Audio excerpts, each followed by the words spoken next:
another big week for us. Got to go on the road and play what I think is a really, really good Oklahoma State team, big physical team, athletic team. Coach Littell, I think he does one of the great jobs in our game, and he and his staff, and he's got him a heck of a team. You know, they really impressed me on film, and they've had some very close losses in our league, and have had some really impressive wins. So, you know, we really got our work cut out for us. It's always hard to play in Stillwater. Lot of history in that facility, and I've been a part of some unbelievable knockdown, drag out bloodbaths in that arena. I mean, just some fights to the end against Oklahoma State, and so you know, I've tried to impart that to our team yesterday in practice, and we'll do it again today. But you know, we're going to have to play well going in there on the road. And again, it's the road. The road's a rough place. It's not a place that's very kind to young teams, and so we're going to have to go in there and play with the same poise that we played with on Saturday at Iowa State. I was so proud of our kids for their execution, both offensively and defensively. We showed some toughness, y'all. We showed some perseverance, getting through some foul trouble with Celeste and Joe in the first half. My bench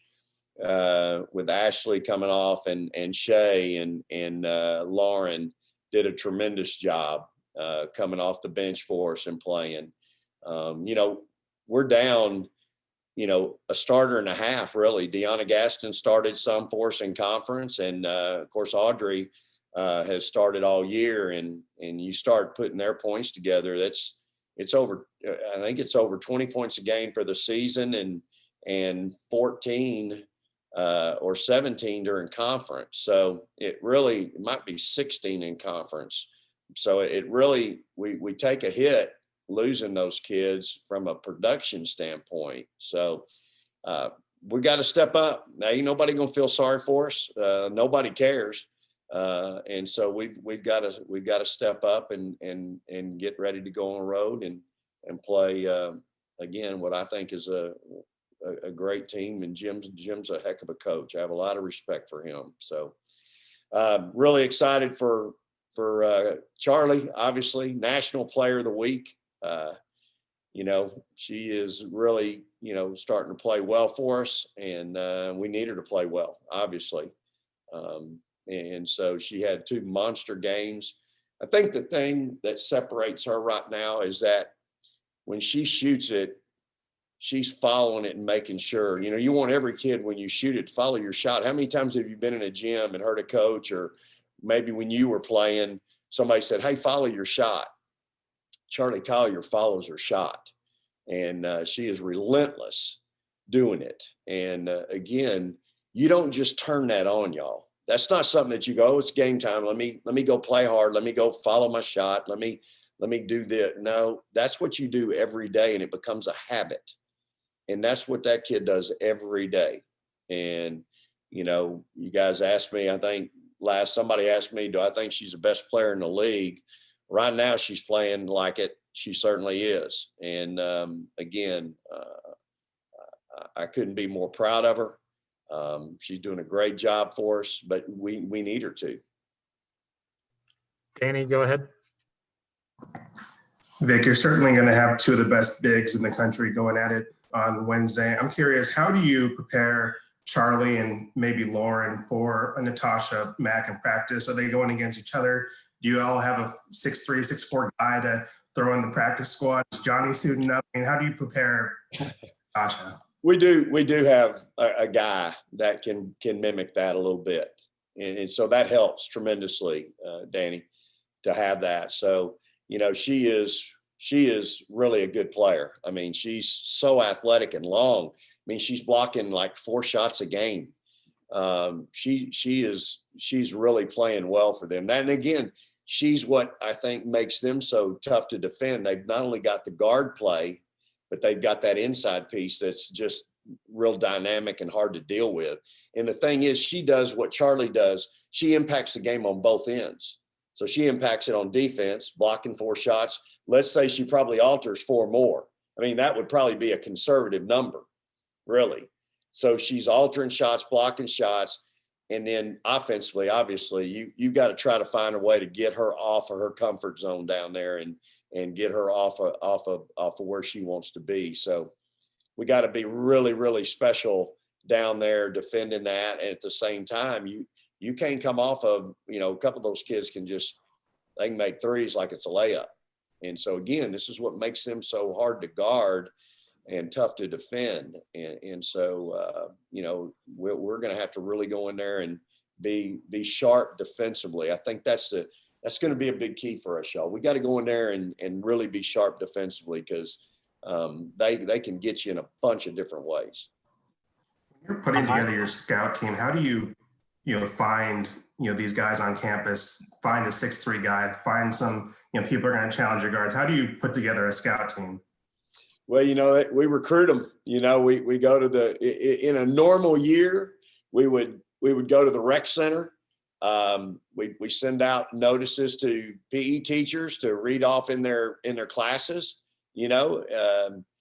Just trying to find guys that, again, it takes a special guy to be on a practice team, Danny. They're givers. We don't get to give them anything. They get nothing except the satisfaction of knowing that they're helping our team, our kids get ready to compete and win. And so it takes a really special young man to do that. And man, we've got some really special guys. I'm telling you, that would be a great article for somebody to write. We've had them written before on our teams in the past, but those guys are so unique and special. But the one thing we do give them, because of their loyalty, because of who they are, and again, it takes a special guy, a giver, that is not about themselves. I mean, you could get a guy in here and he could block every shot you ever take, and he could dunk and all that. Well, you don't need guys to do that. We need them to play the game that we play, which is below the rim, not the game above the rim, which you'll see tonight, with our guys team. And so that's the difference in the two games in my mind. So those guys are really special. And again, it's a process to find the right fit. Hi, go ahead. Coach, you were talking about how impressed you are with Oklahoma State. What's been impressing you with your team? Again, John, I loved how we played Saturday and took the game plan and went and executed it. I loved our attention to detail and our focus for 40 minutes. Again, our depth is an issue, or could be. And so when I proposed it to the kids, 2 days prior, I said, look, Audrey's out, Deanna's out. Here's our numbers. Y'all know how I want to play. You know how we've been playing, what's been successful. But, if we're going to be concerned about foul trouble or this or that, and they go, Coach, let's go get them. We're in the press. That's who we are. That's what we're about. We're good. And so you like that they take ownership in that, and they came out focused, I thought, with that in mind. Hey, we're going to play our style, but we're going to have better technique today, which I thought we did. We guarded really, really well. That's a team that had scored 80 the game before, 90 against Oklahoma State, who, again, I think is a pretty good defensive team. And they've scored a lot of points on a lot of people. And we've been fortunate now, 2 games against them. We've held them to 59, both games. So our number's always 60. So I was really impressed with not only our focus defensively, but I thought offensively we were in attack mode. We got to the paint where I want to live. We got paint points, not just from Charlie Collier, but my guards got to the rim. And then we made shots. And that's the biggest thing right now. We got to make shots. When somebody doesn't guard us, we got to knock down shots. You can't let somebody have the audacity to not guard you in a scouting report.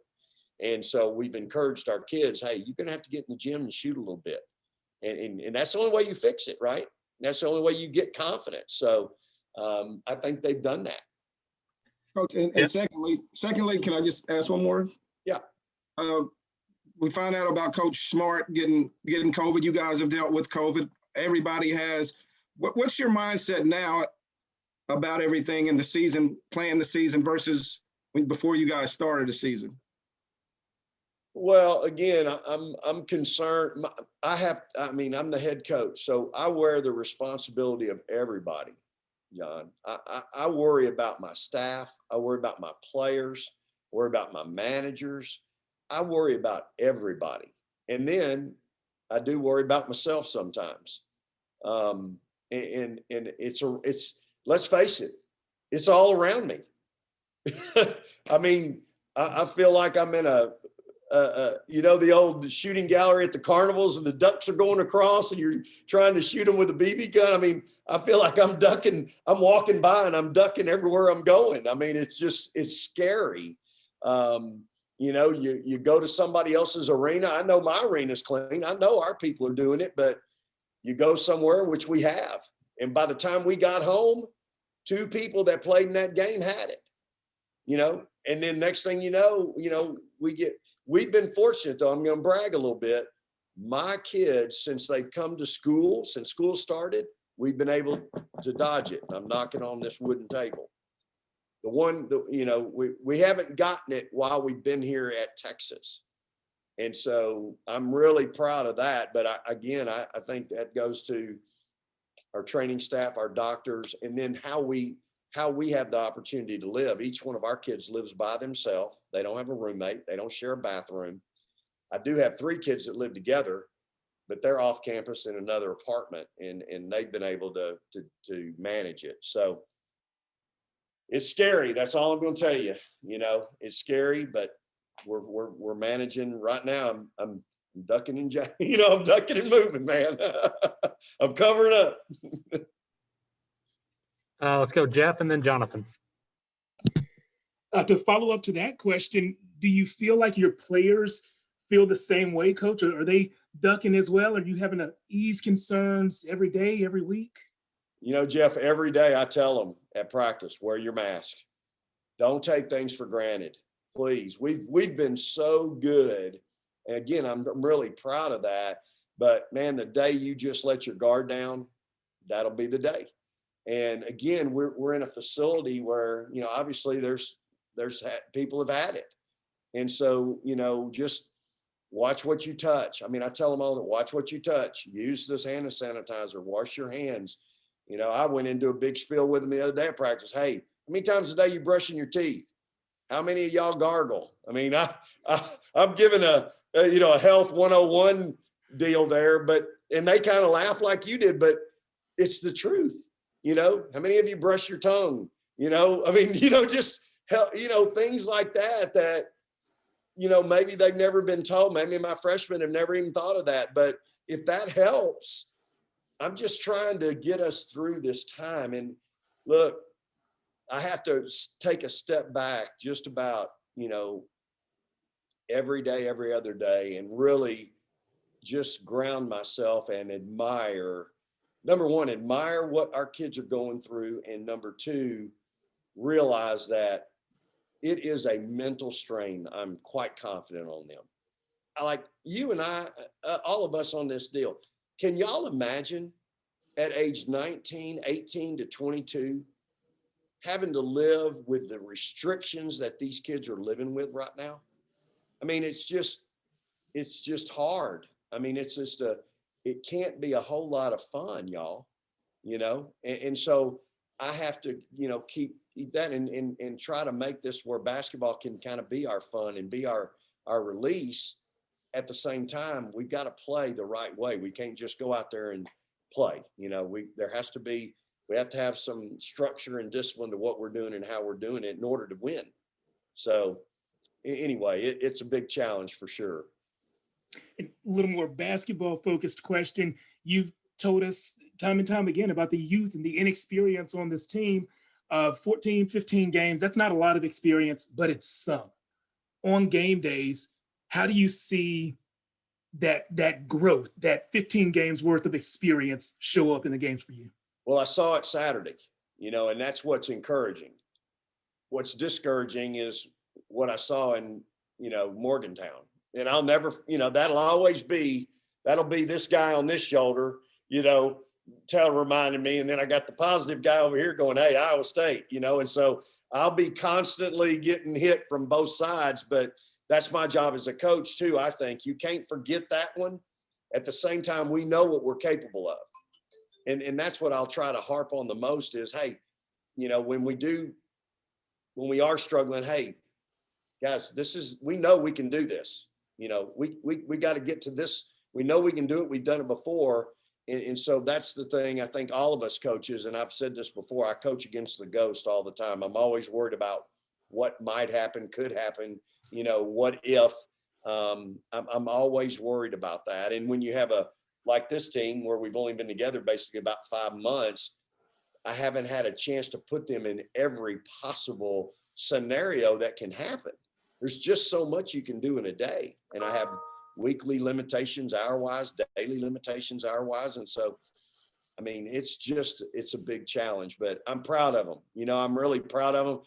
We didn't come back yet. We had a day off Sunday. Yesterday wasn't a great day, which is typical, y'all, in athletics. The day after a day off, sometimes it's just, you have to remind them, hey, the day off was yesterday, y'all.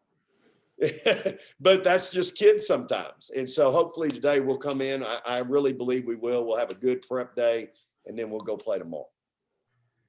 Time for these last two, Jonathan, and then Danny will wrap us up. Well, I guess you kind of just answered it. I was going to ask you, Vic, if since the game Saturday, if you noticed from the players, from your conversations with them, if they kind of understood kind of some of the little things you've been trying to hammer in their head that, hey, if you do this, these little things, this is the result that you're going to get. And I just wanted to know if you've noticed that they're picking it up a little bit more just in your interactions with them since the game Saturday. Well, and I'll even go back. We had 2 great days prior to Texas Tech. We just didn't take it to the floor. And so we talked about that after Tech. We had 2 great days leading up to TCU, and we played okay.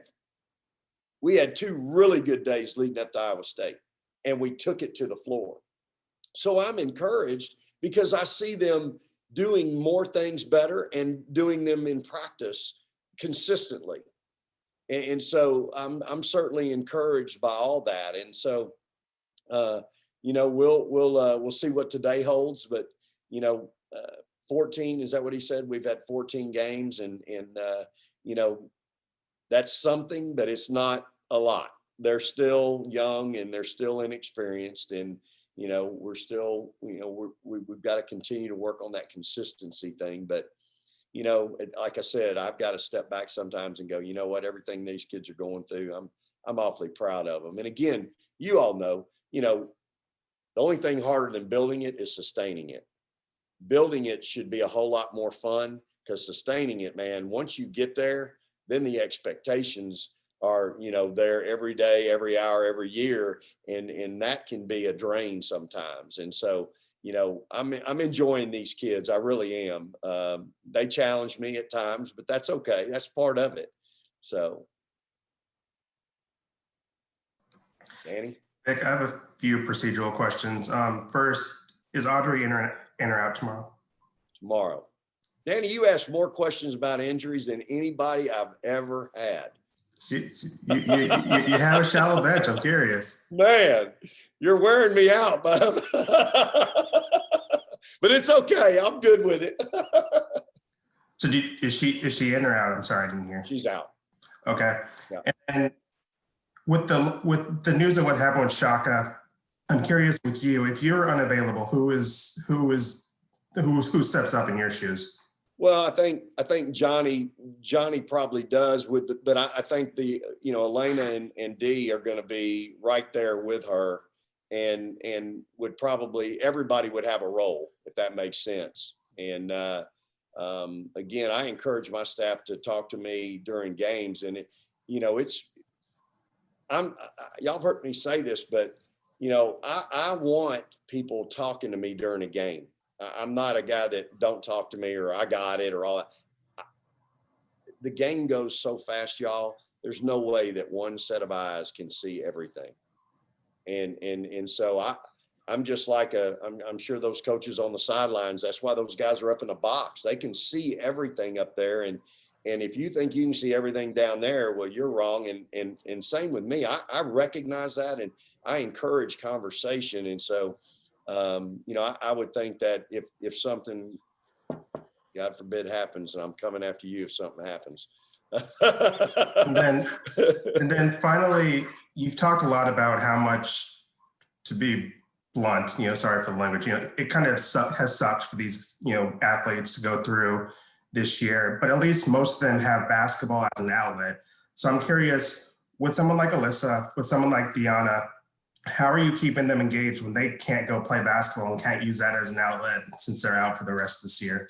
Yeah, so Alyssa's been doing non-contact drills. I mean, she looks great, y'all. She's getting up and down, and she got a brace on, and so she's. I'm actually going to let her travel with us today, and so she's going to get to go with us, and so she's doing well.